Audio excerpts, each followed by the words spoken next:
बिस्मिल्लाहिर्रहमानिर्रहीम। अस्सलाम वालेकुम viewers, welcome back to my channel Yums Kitchen. उम्मीद है कि सब खैरियत से होंगे और दुआ है कि अल्लाह ताला हम सबको अपने हिफ्ज़ व अमान में रखे, आमीन। आज यम्स किचन में बनने जा रही है बहुत ही मज़े की गरम गरम तंदूर की रोटियाँ। जैसे कि आप देख सकते हैं हमारे पास यहाँ पे मूवेबल तंदूर है और अम्मी जो हैं वो तंदूर को तैयार कर रही हैं कि इसमें रोटी लगाई जा सके। सबसे पहले तो इसको गरम करना पड़ता है अच्छे से।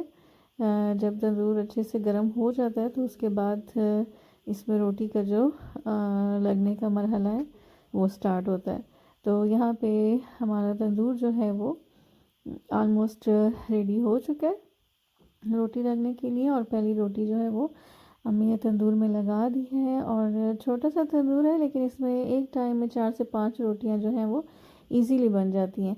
तो इंशाल्लाह हम कोशिश करेंगे कि अपनी जो हमारी नेक्स्ट आने वाली वीडियोस हैं हम कोशिश करेंगे कि नान, रोगनी नान, सिंपल नान, इनकी जो रेसिपीज़ हैं वो भी आपसे ज़रूर शेयर करें।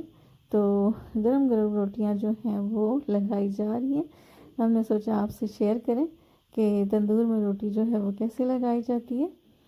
तो हमारी अल्लाह ताला से यही दुआ है कि हमारे दस्तरखान हमेशा सजे रहें और अल्लाह ताला हमारे खानों में बहुत सी लज़्ज़त और बहुत सी बरकत अता फरमाए। और अगर आपको वीडियो पसंद आती है तो इसको लाइक और शेयर ज़रूर कीजिएगा और मेरे चैनल को सब्सक्राइब ज़रूर कीजिएगा। बेल आइकन जो है उसको प्रेस करना मत भूलिएगा ताकि जो आने वाली हमारी वीडियोस हैं उसकी नोटिफिकेशन आपको टाइम पे मिल सके। तो दुआओं में याद रखिएगा। अल्लाह हाफ़िज़।